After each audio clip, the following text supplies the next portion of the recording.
જય હિન્દ દોસ્તો, કેમ છો બધા? મજામાં ને? ફરી એકવાર ફોરેસ્ટ ગો નામની ચેનલમાં હું અજય ચૌહાણ આપ સૌનું હાર્દિક સ્વાગત કરું છું. આજે એવો મોસ્ટ આઈએમપી એવો ટોપિક કહી શકાય, એટલે કે પાઠ્ય પુસ્તકના આધારે આવનારી ફોરેસ્ટની જે 2023ની એક્ઝામ છે, બરાબર, એની માટે એવો મોસ્ટ આઈએમપી એવો ટોપિક કહી શકાય. તો આજે આપણે ધોરણ 9નું પાઠ્ય પુસ્તકનો જે પાઠ છે એ 18મો છે, જે વન્યજીવ પાઠ છે. તેમાંથી આપણે મોસ્ટ આઈએમપી એવા 20 પ્રશ્નો જોવાના છે અને આ 20 પ્રશ્નો વિશે આપણે ડીપમાં માહિતી મેળવવાની છે. જો તમને મારો વિડીયો સારો લાગે તો વધુમાં વધુ શેર કરો, સબસ્ક્રાઇબ કરો અને લાઈક કરો, અને જરૂરિયાતમંદ સુધી મારો વિડીયો વધુમાં વધુ શેર કરો. તો ચાલો આપણે શરૂઆત કરીએ. જોઈએ તો વનરક્ષક બીટ ગાર્ડ પાઠ્ય પુસ્તકના આધારે આપણે જોવાના છે અને પર્યાવરણને લગતો મોસ્ટ આઈએમપી એવો ટોપિક કહી શકાય. જોઈએ તો ફોરેસ્ટ ગાર્ડ 2023 માટે મોસ્ટ આઈએમપી બરાબર એમસીક્યુ જે આપણી 2020 જે સિરીઝ ચાલી રહી છે એમાં આપણે ફરી એકવાર આપણે 20 પ્રશ્નો જોવાના છે. જોઈએ તો શરૂઆત તમારી સામે સ્ક્રીન ઉપર પહેલો પ્રશ્ન છે. ભારતે કુલ કેટલા પ્રાણી ભૌગોલિક પ્રદેશોમાં વહેંચવામાં આવ્યા છે? તમારી સામે સ્ક્રીન ઉપર ચાર ઓપ્શન છે. એ ઓપ્શન છે 9, બી ઓપ્શન છે 4, સી ઓપ્શન છે 6 કે ડી ઓપ્શન છે 8. તો અહીંયા તમારો સાચો જવાબ કયો આવશે? બરાબર, પ્રાણી ભૌગોલિકની દ્રષ્ટિએ ભારતે કેટલા વિભાગ પાડવામાં આવ્યા છે? તો અહીંયા તમારો સાચો જવાબ કયો આવશે? તમારી સામે સ્ક્રીન ઉપર ચાર ઓપ્શન પણ છે. બરાબર, પ્રાણી ભૌગોલિક તમને ખબર જ છે, બરાબર, પ્રાણી સંપત્તિમાં કેટલા વિભાજિત કરવામાં આવેલા છે, બરાબર, કેટલા ભાગ પાડવામાં આવેલા છે. તો અહીંયા વાત કરીએ તો અહીંયા તમારો રાઈટ આન્સર છે એ ઓપ્શન આવશે. બરાબર, એ ઓપ્શન રાઈટ આવશે. હવે એની વિશે આપણે ડીપમાં માહિતી મેળવીએ. જોઈએ તો ભારતના પ્રાણી ભૌગોલિક પ્રદેશો, જોઈએ તો વનસ્પતિની વિવિધ લાક્ષણિકતાઓને આધારે કુદરતી પ્રદેશો પાડવામાં આવ્યા છે. તે મુજબ જીવસૃષ્ટિને આધારે યાદ રાખો, જીવસૃષ્ટિને આધારે પણ પ્રાદેશિક વિતરણ તારવી શકાય છે અને ભારતમાં જોવા મળતી જીવસૃષ્ટિ તેની લાક્ષણિકતાઓને સામ્ય અને કોઈ પ્રદેશમાં તેમની વિશેષ ઉપસ્થિતિ વસવાટ જેવા પાસાને આધારે ભારતને 9 પ્રાણી ભૌગોલિક ભાગમાં વહેંચવામાં આવેલા છે. બરાબર, યાદ રાખજો કેટલી ભૌગોલિક ભાગમાં? તો 9 પ્રાણી ભૌગોલિક ભાગમાં વહેંચવામાં આવ્યા છે. અને વાત કરીએ તો 9 હિમાલય પ્રદેશ, બી છે લદ્દાખ અને શુષ્ક ક્ષેત્રો, ત્રીજું છે હિમાલયનું વનાચ્છિદ નીચલું ક્ષેત્ર, પછી હિમાલયના વનસ્પતિની વિહીન ઊંચા ક્ષેત્રો, પાંચમું છે ઉત્તરનું મેદાન, છઠ્ઠું છે રાજસ્થાનનો રણ પ્રદેશ, અને સાતમું છે દ્વીપકલ્પીય ઉચ્ચ પ્રદેશ, અને આઠમું છે સમુદ્ર કિનારાનો, અને નવમું છે નીલગિરીની પહાડીઓ. તો યાદ રાખવાનું છે આ 9 બરાબર. તો ભારતે છે 9 પ્રાણી ભૌગોલિક ભાગમાં વહેંચવામાં આવેલા છે. તો તમારી સામે સ્ક્રીન પર જોઈ રહ્યા છો તમારો સાચો જવાબ પણ કયો આવશે? તો 9 ઓપ્શન રાઈટ આવશે. આ યાદ રાખવાનું છે. ત્યાર પછી આગળનો સવાલ છે, બીજો સવાલ છે તમારી સામે સ્ક્રીન પર. ગુજરાતનું સૌથી ઓછો વિસ્તાર ધરાવતું અભયારણ્ય કયું છે? બરાબર, ગુજરાતનું એવું કયું અભયારણ્ય છે જે સૌથી નાનું અભયારણ્ય છે અને સૌથી જે ઓછો વિસ્તાર ધરાવતું અભયારણ્ય કયું છે? તમારી સામે સ્ક્રીન ઉપર છે ચાર ઓપ્શન છે. એ છે બરડી પાડા અભયારણ્ય, બી ઓપ્શન છે પોરબંદર પક્ષી અભયારણ્ય, સી ઓપ્શન છે પિરોટન ટાપુ, ડી ઓપ્શન છે દેડિયાપાડા. તો અહીંયા તમારો સાચો જવાબ કયો આવશે? તમારે કોમેન્ટમાં લખવાનું છે. બરાબર, તમારી સામે સ્ક્રીન પર ચાર ઓપ્શન પણ છે. વાત કરીએ તો બરાબર, ગુજરાતનું સૌથી ઓછો વિસ્તાર ધરાવતું અભયારણ્ય કયું છે? તો અહીંયા તમારો રાઈટ આન્સર આવશે, એ આવશે બી ઓપ્શન. બરાબર, પોરબંદર પક્ષી અભયારણ્ય. બરાબર, આ જે છે એ ગુજરાતનું સૌથી નાનું અભયારણ્ય છે અને વિસ્તાર સૌથી ઓછો ધરાવતું અભયારણ્ય છે. તમને એમ પૂછવામાં આવે કે ગુજરાતનું સૌથી મોટું અભયારણ્ય કયું છે? તો યાદ રાખજો, ગુજરાતનું સૌથી મોટું અભયારણ્ય છે કચ્છમાં આવેલું સુરખાબ અભયારણ્ય. આ સુરખાબ અભયારણ્ય છે એ ગુજરાતનું સૌથી મોટું અભયારણ્ય છે અને આ સુરખાબ અભયારણ્ય છે રાપર તાલુકામાં આવેલું છે. બરાબર, તો આ પણ તમે યાદ રાખજો. ત્યાર પછી એની વિશે ડીપમાં માહિતી મેળવજો. આટલું જાણો. આમાં જોઈએ તો ઘર આંગણે, યાદ રાખજો, ઘર આંગણે છે બરાબર, એ આપણી ચકલી જોવા મળે. ચકલીઓની સંખ્યામાં ઘટાડો થવા લાગ્યો છે. યાદ રાખજો, ચકલી દિવસ તો તમને બધાને ખ્યાલ જ છે કે, તો યાદ રાખજો 20મી માર્ચ વિશ્વ ચકલી દિવસ ઉજવવામાં આવે છે 20 માર્ચ. પછી યાદ રાખજો 21મી માર્ચ 21 માર્ચ વિશ્વ કયો દિવસ હતો? તો વન દિવસ. યાદ રાખજો, વન દિવસ ઉજવવામાં આવે છે. બરાબર, એ 20 માર્ચ ચકલી દિવસ. પછી યાદ રાખજો 22મી માર્ચ, યાદ રાખો 22મી માર્ચ વિશ્વ જળ દિવસ. બરાબર, પાણી દિવસ, વોટર ડે ઉજવવામાં આવે છે. તો આ દિવસો તમારે યાદ રાખવાના છે. વાત કરીએ સિંહ છે એ ગુજરાતનું રાજ્ય પ્રાણી છે, યાદ રાખો સિંહ છે એ ગુજરાત રાજ્યનું પ્રાણી છે અને સુરખાબ છે એ રાજ્ય પક્ષી છે, જેને આપણે ફ્લેમિંગો તરીકે ઓળખવામાં આવે છે સુરખાબને. વાત કરીએ તો એશિયાઈ સિંહ, ઘુડખર, પટ્ટી ગરોળી જેવા પ્રાણીઓ ભારતમાં માત્ર ગુજરાતમાં જ જોવા મળે છે, યાદ રાખજો બરાબર. કયા કયા? તો એશિયાઈ સિંહ, ઘુડખર અને પટ્ટી ગરોળી માત્ર ક્યાં જોવા મળે? તો ગુજરાતમાં જ જોવા મળે છે. આ યાદ રાખવાનું છે બરાબર. તમને એમ કહેવામાં આવે કે સિંહ દિવસ ક્યારે? તો યાદ રાખો 10મી ઓગસ્ટ બરાબર. કયો દિવસ તમારે? તો 10 ઓગસ્ટ વિશ્વ સિંહ દિવસ, યાદ રાખજો બરાબર. સુરખાબ છે આપણું રાજ્ય પક્ષી પણ છે, તો આ યાદ રાખવાનું છે. વાત કરીએ તો જંગલી ભેંસ, ભારતીય બાયસન, હાથી, ચિત્તો, મોટી ભારતીય ખિસકોલી, વાઘ. યાદ રાખો વાઘ છે ને એ ગુજરાતના જંગલોમાંથી લુપ્ત થયો છે, યાદ રાખજો. ક્યારે થયો? તો યાદ રાખજો 1997 માં છેલ્લે વાઘ છે ને એ નવસારીમાં જોવા મળ્યો હતો. નવસારીમાં કયા નેશનલ પાર્કમાં? તો યાદ રાખો વાસંદા નેશનલ પાર્કમાં. વાસંદા નેશનલ પાર્કમાં છેલ્લે વાઘ 1997 માં જોવા મળ્યો. ત્યારબાદ છે એ 1997 માં છે લુપ્ત જાહેર કરી દેવામાં આવ્યો ગુજરાતમાંથી, યાદ રાખજો બરાબર. ભારતમાં તો છે જ તે વાઘ બરાબર. ભારતમાં સૌથી વધારે વાઘ છે એ મધ્યપ્રદેશમાં છે, એટલા માટે તો એને ટાઈગર સ્ટેટ તરીકે ઓળખવામાં આવે. તો આ પણ તમારે યાદ રાખવાનું છે. વાત કરીએ તો કચ્છનું રણ અભયારણ્ય ગુજરાતનું સૌથી મોટો વિસ્તાર ધરાવતું અભયારણ્ય, તો આ પણ યાદ રાખજો. અને પોરબંદર પક્ષી અભયારણ્ય ગુજરાતનું સૌથી ઓછો વિસ્તાર ધરાવતું અભયારણ્ય છે. તો આ તમારે અભયારણ્યો યાદ રાખવાના છે અને 23 અભયારણ્યો કુલ છે, તો આ યાદ રાખવાનું છે બરાબર. ત્યાર પછી આગળનો સવાલ જોઈએ તો તમારી સામે સ્ક્રીન પર છે ત્રીજો સવાલ છે. જો તો ગુજરાતમાં કુલ કેટલા રાષ્ટ્રીય ઉદ્યાનો ટૂંકમાં રચવામાં આવ્યા છે બરાબર. ગુજરાતમાં કેટલા રાષ્ટ્રીય ઉદ્યાન આવેલા છે? તમારી સામે સ્ક્રીન પર ચાર ઓપ્શન છે. એ ઓપ્શન છે 4 છે, બી ઓપ્શન છે 6 છે, સી ઓપ્શન છે 23 છે કે ડી ઓપ્શન છે 5 છે બરાબર. આપણે આ બધા છે એ પાઠ્ય પુસ્તકના આધારે લીધેલા પ્રશ્નો છે, તો યાદ રાખજો કારણ કે પાઠ્ય પુસ્તકના આધારે જ પૂછાતા હોય છે ફોરેસ્ટ નેચરમાં. મેં કન્ટેનર કર્યું બરાબર.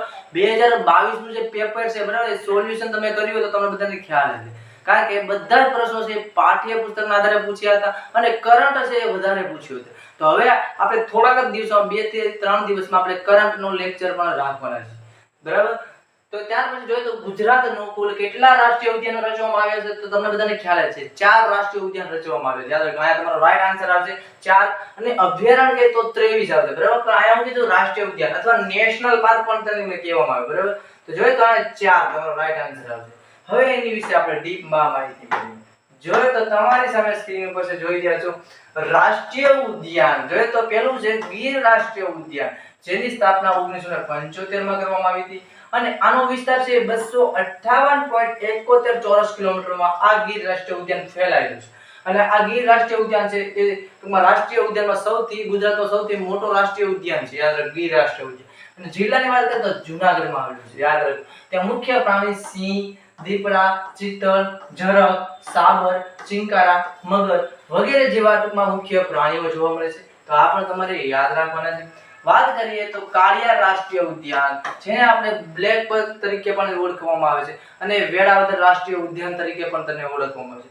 હવે વાત કરીએ તો એની સ્થાપના છે 1976 માં કરવામાં આવી હતી. વાત કરીએ તો આની છે એ કેટલા વિસ્તારમાં ફેલાયેલું? તો 34.08 ચોરસ કિલોમીટરમાં ફેલાયેલું છે.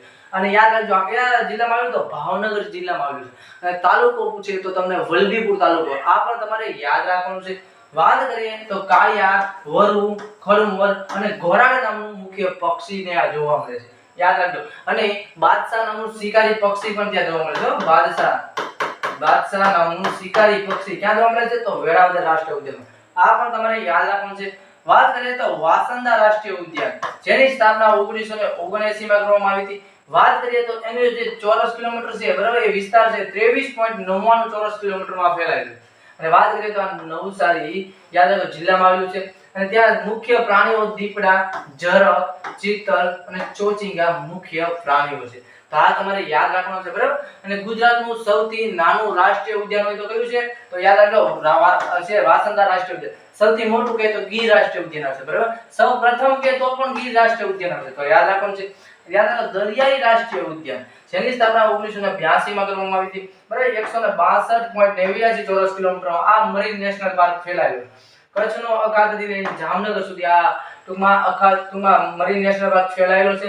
અને ત્યાં મુખ્ય સમુદ્રી ઘોડા, કોરલ, જેલીફિશ, ઓક્ટોપસ, આયસ્ટર અને ડોલ્ફિન અને ડુગોગ જેવા મુખ્ય પ્રાણીઓ જોવા મળે છે. બરાબર, તો યાદ રાખવાનું છે. તમને એમ પૂછવામાં આવે કે ગીર અભયારણ્ય પૂછે કે યાદ રાખો 1965 આવશે. બરાબર, અહીંયા કન્ફ્યુઝ નથી થવાનું. અભયારણ્ય કે તો 1965 આવશે અને રાષ્ટ્રીય ઉદ્યાન અથવા નેશનલ પાર્ક કે તો 1975 આવશે. અને અહીંયા યાદ રાખજો દરિયાઈ રાષ્ટ્રીય ઉદ્યાન કે તો 1982 આવશે. પણ તમને એમ કે દરિયાઈ અભયારણ્ય કે તો 1980 આવશે. બરાબર, આમાં તમારે કન્ફ્યુઝ નથી થવાનું. તો આ યાદ રાખવાનું છે. અને પ્રશ્ન છે એ હરખા ડીપમાં વાંચવાના છે. બરાબર, ડાયરેક્ટ ઓપ્શન ટિક નથી કરીને રાષ્ટ્રીય ઉદ્યાન પૂછ્યો છે કે અભયારણ્ય, આમાં કન્ફ્યુઝ નથી થવાનું. ત્યાર પછી વાત કરીએ તો આગળનો જે પ્રશ્ન છે, ચોથો પ્રશ્ન છે તમારી સામે.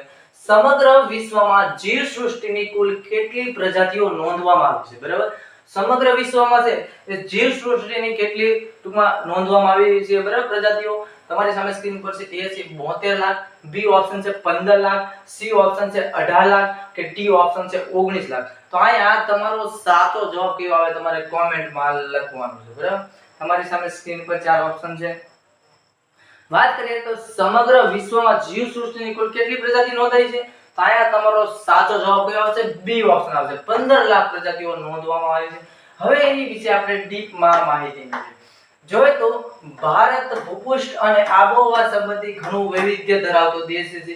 આવું જ વૈવિધ્ય અહીંની વન્ય જીવસૃષ્ટિમાં જોઈએ તો જોવા મળે છે. અને સમગ્ર વિશ્વમાં જીવસૃષ્ટિની 15 લાખ પ્રજાતિઓ નોંધાય છે. યાદ રાખો કેટલી? તો યાદ રાખો વિશ્વમાં જીવસૃષ્ટિની 15 લાખ પ્રજાતિઓ નોંધાય છે, જે પૈકી 81,251 પ્રજાતિઓ ભારતમાં જોવા મળે છે. તો યાદ રાખજો, જેમાં પક્ષીઓ, સરીસૃપ, ઉભયજીવી પ્રાણીઓ અને સસ્તન પ્રાણીઓ અને મત્સ્યની જાતો પણ અને કીટકો વગેરે જોવા મળે છે. યાદ રાખજો. બરાબર, તો પક્ષીઓ છે, પક્ષીઓ જેના અભ્યાસને ઓર્નોથોલોજી કહેવામાં આવે છે. યાદ રાખજો. બરાબર, પક્ષીઓનો અભ્યાસ છે, બરાબર, એને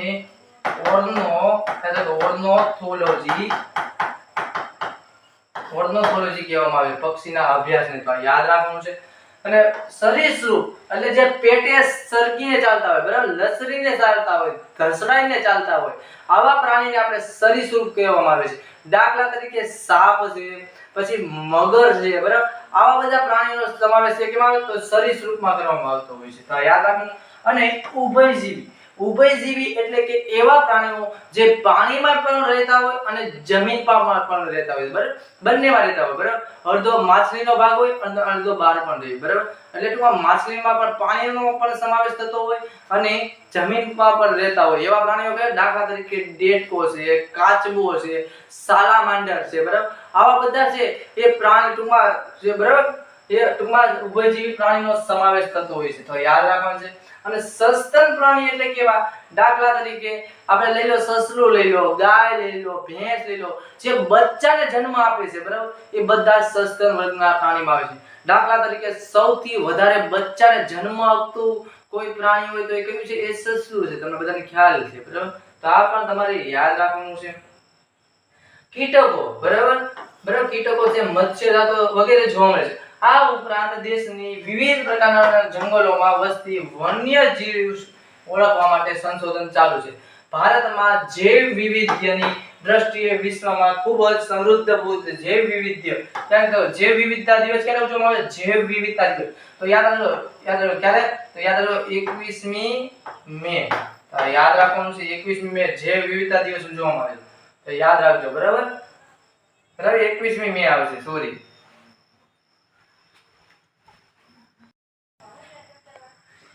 જો તો ભારત ભૂપૃષ્ઠ, યાદ રાખો ભારત ભૂપૃષ્ઠ અને આબોહવા સંબંધી ઘણું વૈવિધ્ય ધરાવતો દેશ છે. આવું જ વૈવિધ્ય અહીંની વન્ય જીવ સૃષ્ટિમાં જોવા મળે છે.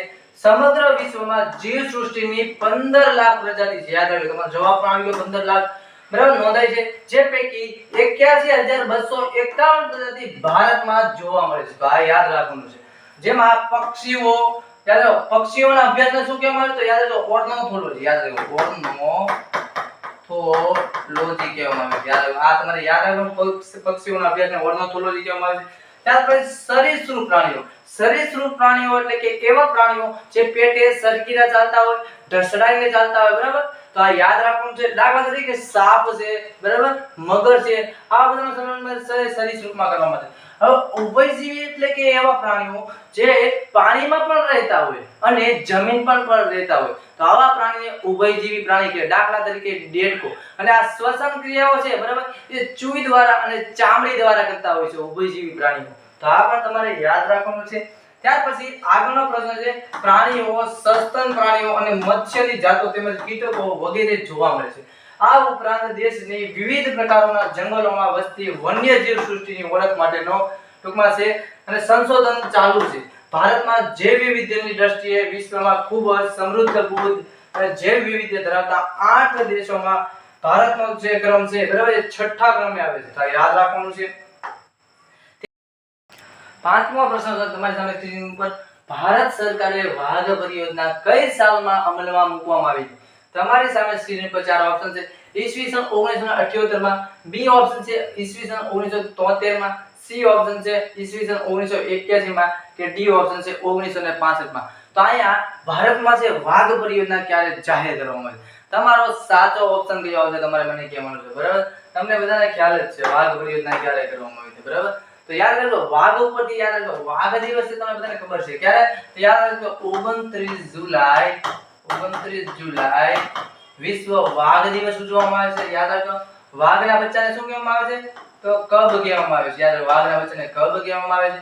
તો આ પણ તમારે યાદ રાખવાનું છે, બરાબર. તો વાઘ ભારતના ટાઈગર મેન, તો કૈલાસ સાંગલા, યાદ રાખો કૈલાસ સાંગલા જેને ભારતના ટાઈગર મેન તરીકે ઓળખવામાં આવે છે. યાદ રાખો કૈલાસ સાંગલા. વાત કરીએ તો વાઘ પરિયોજના છે, બરાબર. તો એ ટૂંકમાં પેલા છે આપણું રાષ્ટ્રીય પ્રાણી વાઘ નહોતું. 1972 સુધી છે એ આપણું રાષ્ટ્રીય પ્રાણી સિંહ હતું અને 1973 માં પ્રોજેક્ટ ટાઈગરની શરૂઆત કરવામાં આવી. જ્યારે વડાપ્રધાન કોણ હતા? તો ઇન્દિરા ગાંધીના સમયમાં પ્રોજેક્ટ ટાઈગરની શરૂઆત કરવામાં આવી. તો આ પણ તમારે યાદ રાખવાનું છે, બરાબર. તો આ તમારો રાઈટ આન્સર કયો આવશે? બી ઓપ્શન રાઈટ આવશે, બરાબર. 1973 માં છે એ ટૂંકમાં યાદ રાખો પ્રોજેક્ટ વાઘ પરિયોજનાની શરૂઆત કરવામાં આવી હતી, બરાબર. તો યાદ રાખવાનું છે. સૌથી વધારે વાઘ ક્યાં છે? તો યાદ રાખો મધ્યપ્રદેશમાં. તમને બધાને ખ્યાલ જ છે, બરાબર. સૌથી વધારે વાઘ ક્યાં છે? મધ્યપ્રદેશમાં છે. તો આ પણ તમારે યાદ રાખવાનું છે, બરાબર. અને રોયલ બેંગાલ ટાઈગર, બરાબર, જે પશ્ચિમ બંગાળમાં આવેલો છે, બરાબર. તે રોયલ બેંગાલ ટાઈગર પશ્ચિમ બંગાળ ખૂબ જ સુંદર વન છે, જાણીતું છે. સુંદર વન છે એ રોયલ બેંગાલ ટાઈગર માટે જાણીતું છે. તો આ પણ તમારે યાદ રાખવાનું છે. ત્યાર પછી આગળનો સવાલ એની વિશે ડીપમાં માહિતી મળી જોઈએ તો તમારો સાચો જવાબ આવશે 1973. હવે આગળનો સવાલ જોઈએ એની વિશે ડીપમાં માહિતી મળી વાઘ, બરાબર. વાઘ પરિયોજના છે એ પ્રોજેક્ટ ટાઈગર તરીકે ઓળખાય છે. દેશમાં વાઘની ઘટતી સંખ્યા અને શિકારના ભયના સામે આ પરિયોજના 1973 માં કરવામાં આવી હતી. યાદ રાખજો, બરાબર. અને 9 આરક્ષિત ક્ષેત્રો વિસ્તાર અમલમાં મુકાઈ હતી, જે અંતર્ગત 48 વિસ્તારોને હાલ આવરી લેવામાં આવ્યા હતા, બરાબર. અને ભારતનું સૌપ્રથમ કોઈ વાઘ માટેનું જે રાષ્ટ્રીય ઉદ્યાન હોય તો કયો છે? તો યાદ રાખજો જીમ કોર્બેટ નેશનલ પાર્ક છે એ સૌપ્રથમ વાઘ માટેનો પહેલો છે, બરાબર. તો યાદ રાખજો જીમ કોર્બેટ નેશનલ પાર્ક, બરાબર, જે ક્યાં આવેલો છે? તો ઉત્તરાખંડમાં આવેલો છે. આ પણ તમારે યાદ રાખવાનું છે. ત્યાર પછી આપણે એની વિશે આગળ ડીપમાં માહિતી મેળવીએ. છઠ્ઠો સવાલ છે તમારી સામે સ્ક્રીન ઉપર, ઉડતી ખિસકોલીઓ ક્યાં જોવા મળે છે, બરાબર.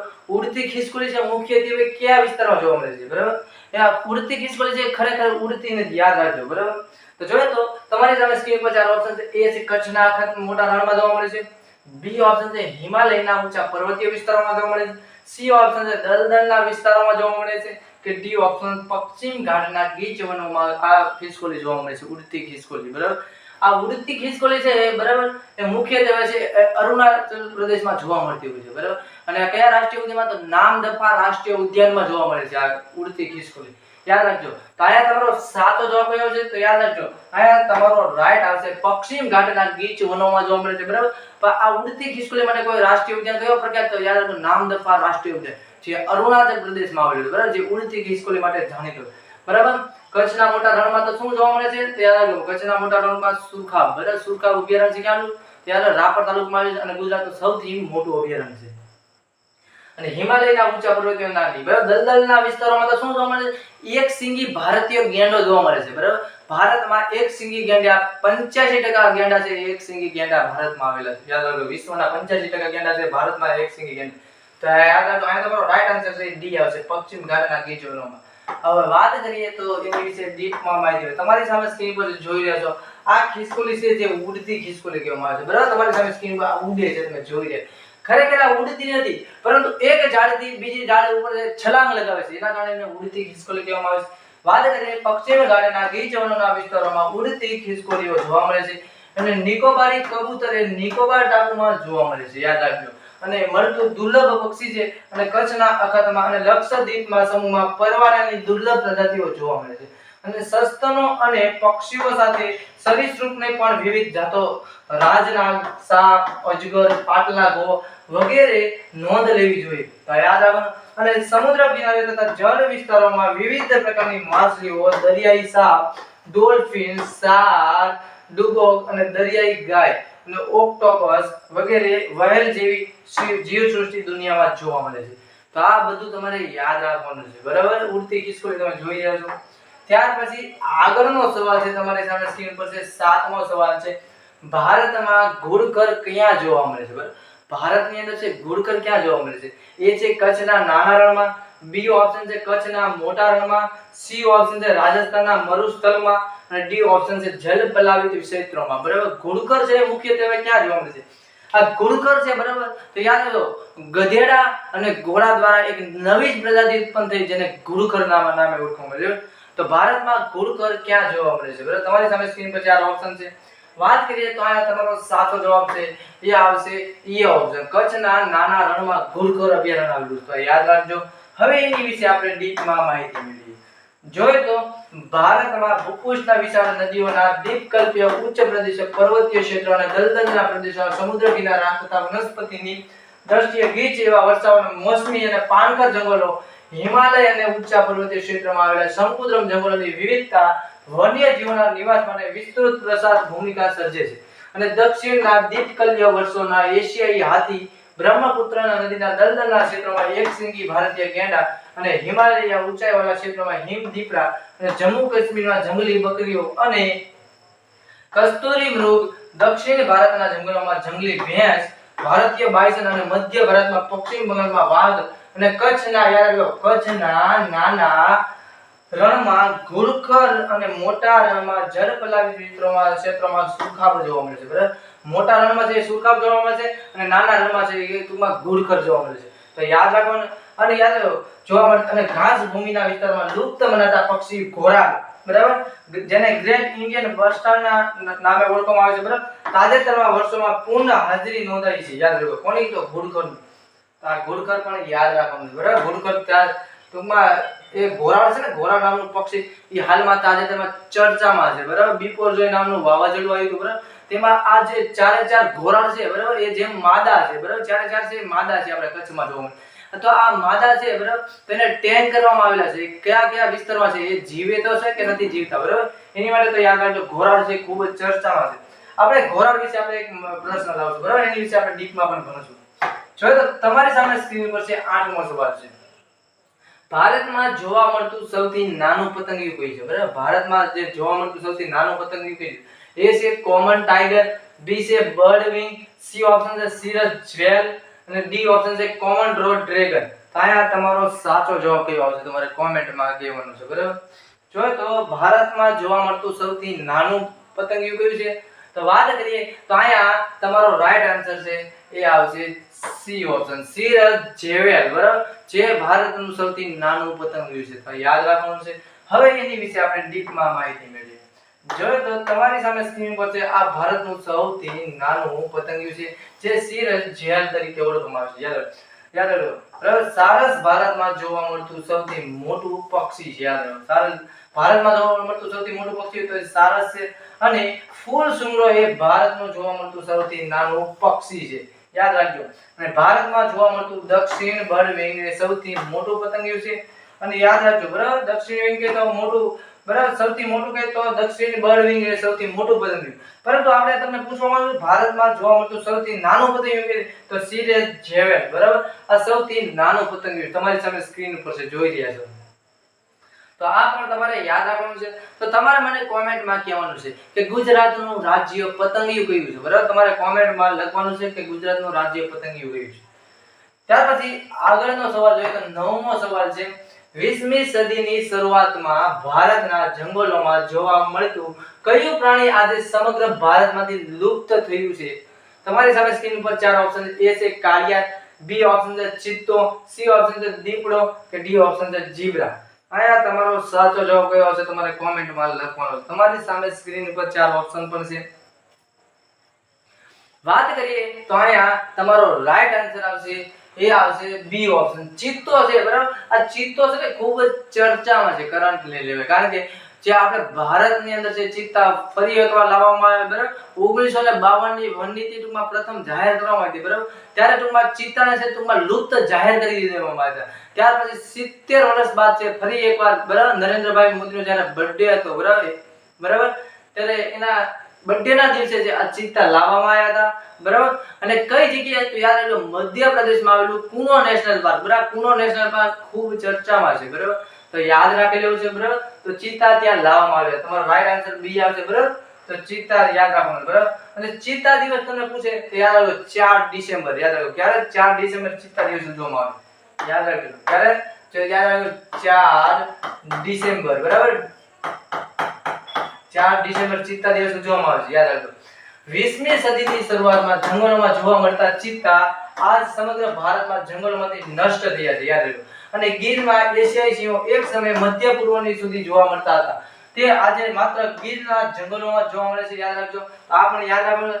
અને સંરક્ષણના સમયસરના પગલાં લેવામાં તેનું સંવર્ધન થતા 2015 ની ગણતરી મુજબ 523 સંખ્યા છે. બરાબર, સિંહ. અને 2000 ને યાદ રાખો 2020 ની દ્રષ્ટિએ છે 674 સિંહ છે. યાદ રાખજો. બરાબર, 674 સિંહ છે. એક સમયે ગુજરાતમાં વધુ સંખ્યામાં સારસ પક્ષી જોવા મળતા હતા અને જેની સંખ્યા ઘટી છે. અને વન્ય જીવ સૃષ્ટિ છેવટે જીવ સૃષ્ટિ એક અભિન્ન ભાગ ગણાય છે. પણ જ્યારે ક્યાંક અને કેટલાક વર્ષો દરમિયાન કેટલાક વન્ય જીવોની સંખ્યામાં થતો ઘટાડો અને પર્યાવરણની ગુણવત્તાનો ઘટાડો સૂચવે છે. યાદ રાખવાનું છે. અને આ બાબત ચિંતાજનક છે. અને ગુજરાતના પર્વતીય વન વિસ્તારોનું મૂળ રહેવાસી શ્યામ ગરુડ ક્વચિત જોવા મળે છે.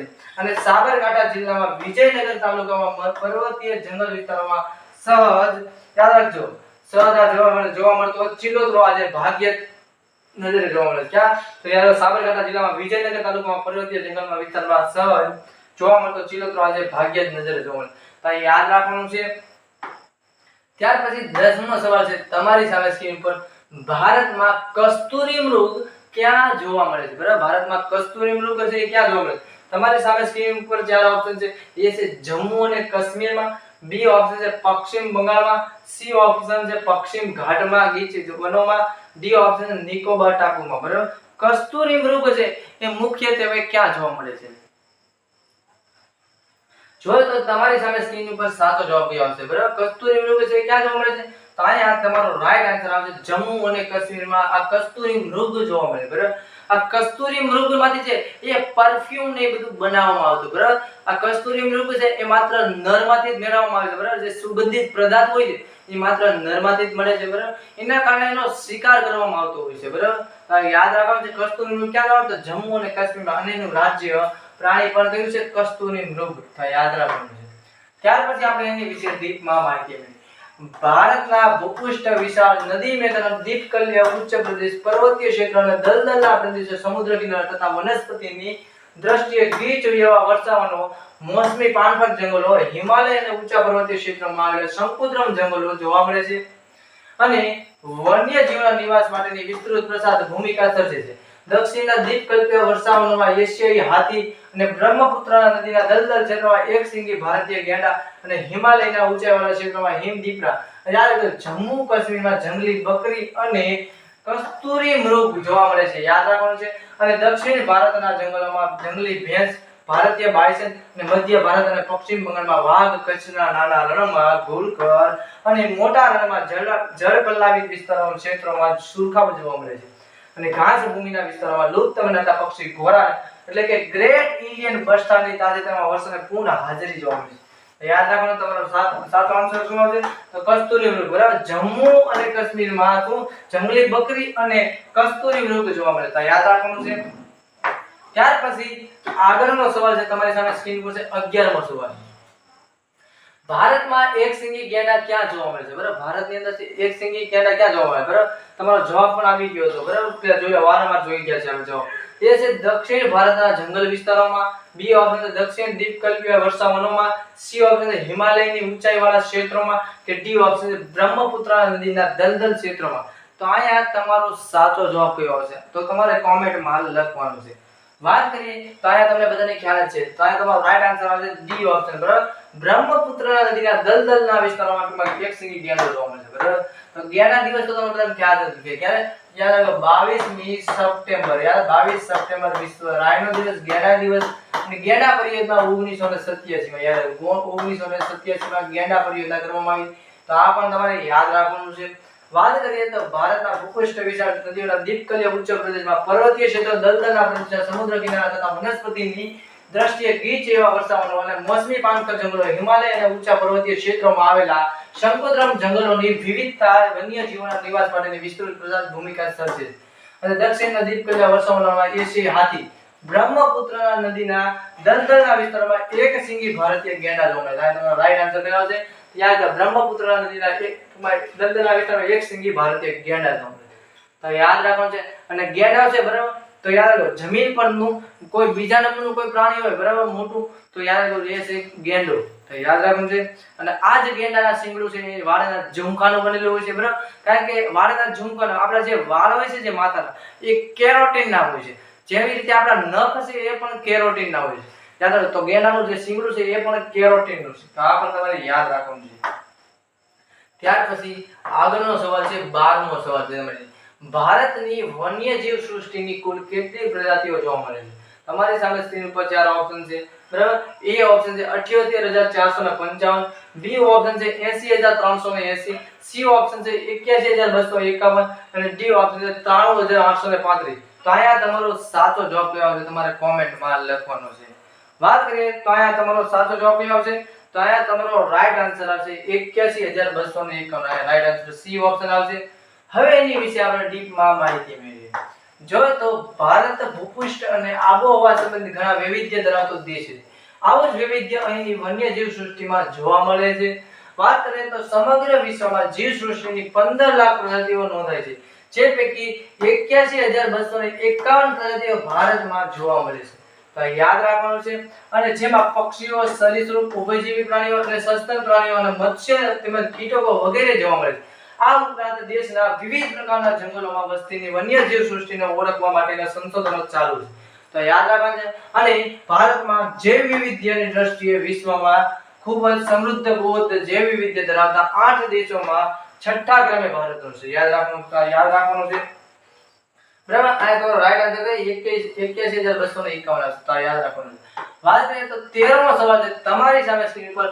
ભારતમાં હિમદીપડા ક્યાં જોવા મળે છે? બરાબર, હિમદીપડા છે ક્યાં જોવા મળે છે? એ ઓપ્શન છે દક્ષિણ ભારતના જંગલ વિસ્તારોમાં જોવા મળે છે. બી ઓપ્શન છે દક્ષિણ દ્વીપકલ્પીય વિસ્તારો વર્ષાવનોમાં જોવા મળે છે. અને સી ઓપ્શન બ્રહ્મપુત્ર નદીના દલદલીય ક્ષેત્રોમાં જોવા મળે છે. ડી ઓપ્શન છે હિમાલયની ઊંચાઈવાળા ક્ષેત્રોમાં જોવા મળે છે. બરાબર, હિમદીપડા તમને ખબર છે બરફનો જે વિસ્તાર હોય હિમ એટલે કે બરફ, તો આ બરફના વિસ્તારમાં જોવા મળે. યાદ રાખો બરફ ક્યાં હોય? તો હિમાલયની ઊંચાઈવાળા ક્ષેત્રોમાં. તો અહીંયા તમારો રાઈટ આન્સર આવશે ડી ઓપ્શન આવશે, હિમાલયની ઊંચાઈવાળા ક્ષેત્રોમાં જોવા મળે છે. હવે એની વિશે આપણે ડીપમાં માહિતી મેળવીએ. જોઈએ તો ભારતના ભૂપૃષ્ઠ વિશાળ નદી મેદાનો, દ્વીપકલ્પીય ઉચ્ચ પ્રદેશો, પર્વતીય ક્ષેત્રો અને દલદલના પ્રદેશોમાં સમુદ્ર કિનારા તથા વનસ્પતિની દ્રષ્ટિએ ગીચ એવા વર્ષાવનોમાં મોસમી અને પાનખર હિમાલય અને ઊંચા પર્વતીય ક્ષેત્રોમાં આવેલા શંકુદ્રમ જંગલો બરાબર અને વન્યજીવોના નિવાસ માટેની વિસ્તૃત પ્રસાર ભૂમિકા સર્જે છે.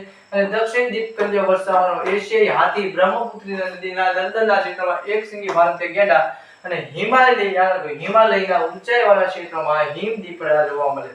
તો યાદ રાખવાનું છે. બરાબર, આપણે જે ધોરણ 9 નું પાઠ્યપુસ્તક છે બરાબર, એમાં 18મો પાઠ છે વન્યજીવ, એમાંથી આપણા 20 પ્રશ્ન લીધેલા છે. બરાબર, તો યાદ રાખવાનું છે કારણ કે મોસ્ટ ટાઈમ ટોપિક હતો એટલા માટે.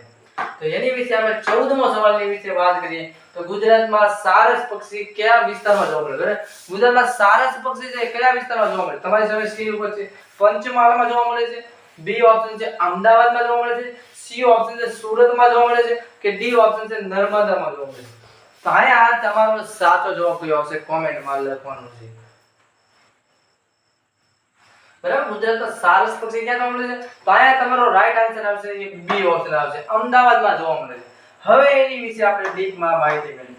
તમારી સામે સ્ક્રીન ઉપર આ જોઈ રહ્યા છો, આ સારસ પક્ષી છે. બરાબર, મસ્ત એવું સારસ પક્ષી છે, જોઈ રહ્યા છો. હવે સારસ પક્ષી વિશે આપણે ડીપમાં માહિતી મેળવી. સારસની વસ્તીની દ્રષ્ટિએ ઉત્તર પ્રદેશ પ્રથમ ક્રમાંકે છે. પહેલા નંબર ઉત્તર પ્રદેશ છે અને બીજા નંબર ઉપર આપણું ગુજરાત છે. યાદ રાખો, બીજા નંબર ઉપર આપણું કયું છે? ગુજરાત છે.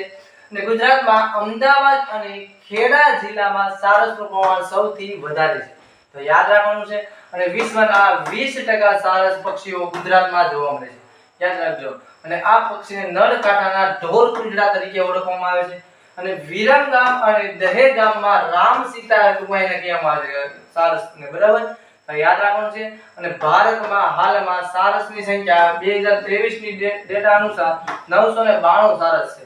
ભારતનું સૌથી ઊંચું પક્ષી સારસ ક્રેન છે. બરાબર, અને પક્ષીઓના અભ્યાસને ઓર્નિથોલોજી કહેવામાં આવે છે. તો આ યાદ રાખવાનું છે. સારસ વિશે એટલું તમારે યાદ રાખવાનું છે. ત્યાર પછી વાત કરીએ તો આગળનો 15મો સવાલ છે, મૌર્ય યુગના કયા રાજાએ વન્યજીવોના સંરક્ષણ માટે કાયદા બનાવ્યા હતા? એવું કહેવામાં આવે છે. તમારી સામે સ્ક્રીન ઉપર છે, 4 ઓપ્શન છે. બરાબર, મૌર્ય યુગમાં છે તે કયા એક રાજા હતા જે વન્યજીવોના સંરક્ષણ માટે કાયદા બનાવ્યા હતા? તમારી સામે સ્ક્રીન ઉપર 4 ઓપ્શન છે. એ છે વિક્રમાદિત્ય, બી ઓપ્શન છે સમુદ્રગુપ્ત, સી ઓપ્શન છે અશોકે, કે ડી ઓપ્શન છે ચંદ્રગુપ્ત પહેલા. તો અહીંયા તમારો સાચો જવાબ કયો આવશે? તમારે કોમેન્ટમાં લખવાનો છે. વાત કરીએ તો અહીંયા તમારો રાઈટ આન્સર છે એ આવશે સી ઓપ્શન અશોકે. બરાબર, હવે એની વિશે આપણે ડીપમાં માહિતી મેળવીએ. જોઈએ તો આપણા દેશમાં પૂરા પૂર્વજથી યાદ રાખજો. બરાબર, પૂરા પૂર્વજથી જ વન્યજીવોના સંરક્ષણ કાયદા થતા હતા. યાદ રાખજો. બરાબર, અને મૌર્ય યુગના મહાન રાજા અશોકના સમયમાં યાદ રાખજો, મહાન રાજા અશોકના સમયમાં વન્યજીવોના સંરક્ષણના કાયદા બનાવાયા હતા. બરાબર, આપણે ત્યાં નાગરિકો મૂળભૂત ફરજો અને રાજનીતિક માર્ગદર્શિકાના સિદ્ધાંતોમાં પણ આ અંગેની વિગતો સામેલ છે. અને ભારતીય વન્યજીવ બોર્ડની ભલામણ અનુસાર સંદર્ભે વન્યજીવ સુરક્ષા અધિનિયમ બનાવ્યો છે. બરાબર, ક્યારે કરવામાં આવ્યો? 1972 માં. એ તો તમને ખ્યાલ જ છે. બરાબર, 1972 માં કરવામાં આવ્યો હતો. જે દેશમાં 2014 ની પરિસ્થિતિને 503 અભયારણ્યો અને 102 રાષ્ટ્રીય ઉદ્યાન અને 14 જૈવ આરક્ષિત ક્ષેત્રો રચના કરવામાં આવી હતી.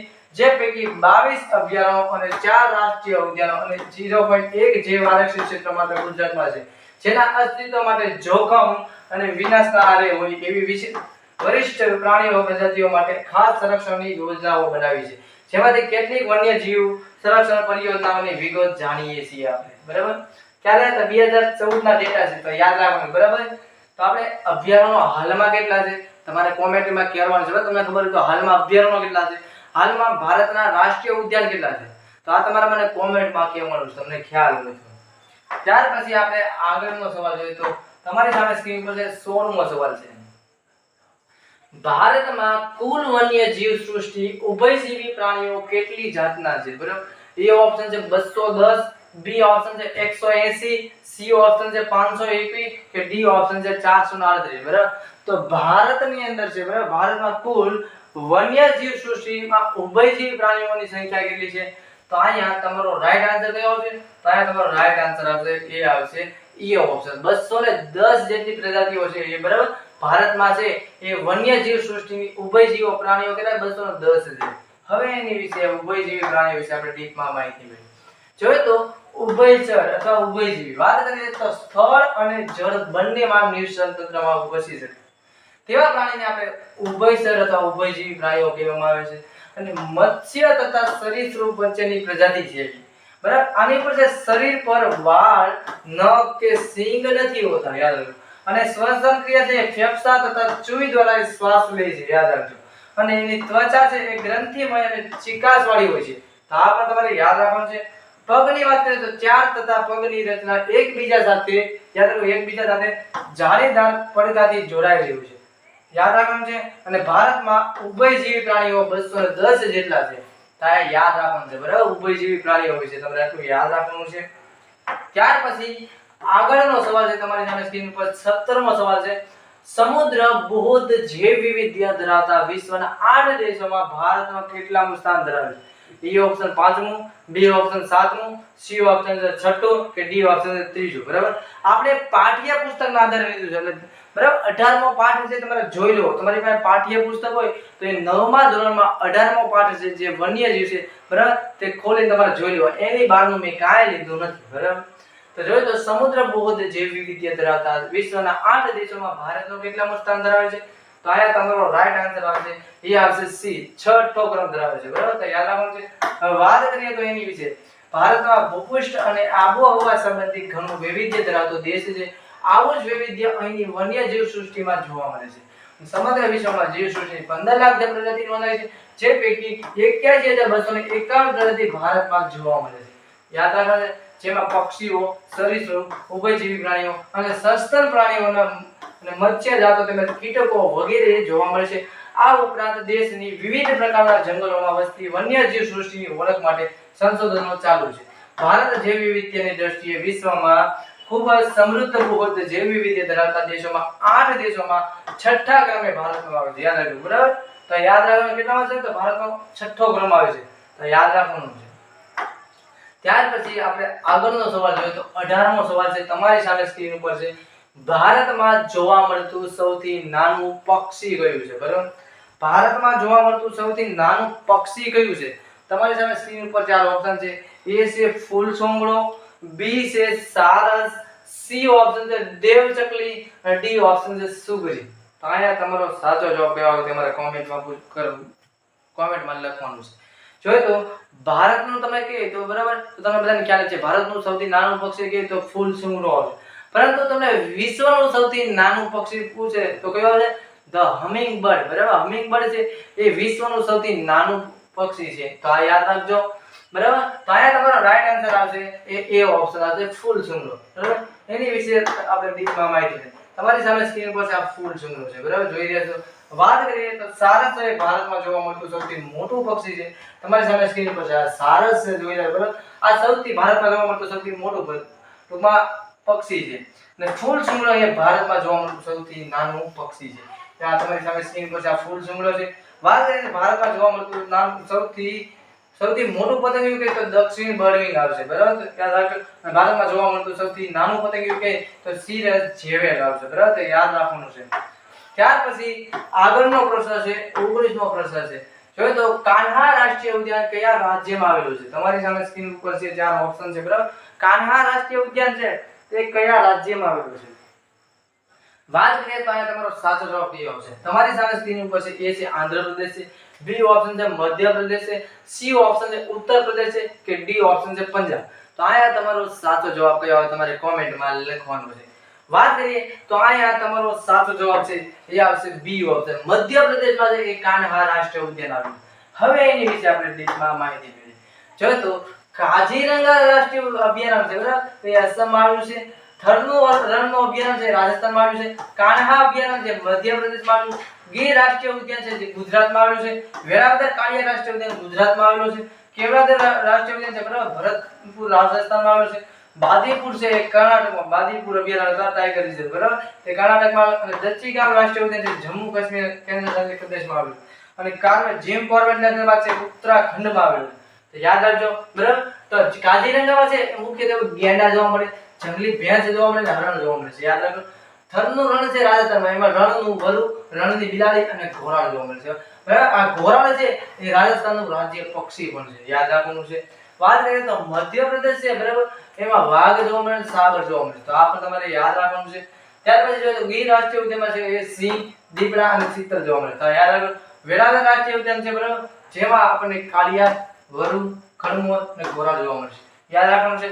કેવડાદેવ રાષ્ટ્રીય ઉદ્યાન છે બરાબર જે ભરતપુર રાજસ્થાનમાં આવેલું. ત્યાં પક્ષીઓ, યાયાવર અને સ્થાનિક લોકો ત્યાં વસવાટ કરતા હોય છે. બાદીપુર ટાઈગર રિઝર્વ છે બરાબર તે કર્ણાટકમાં આવેલું છે.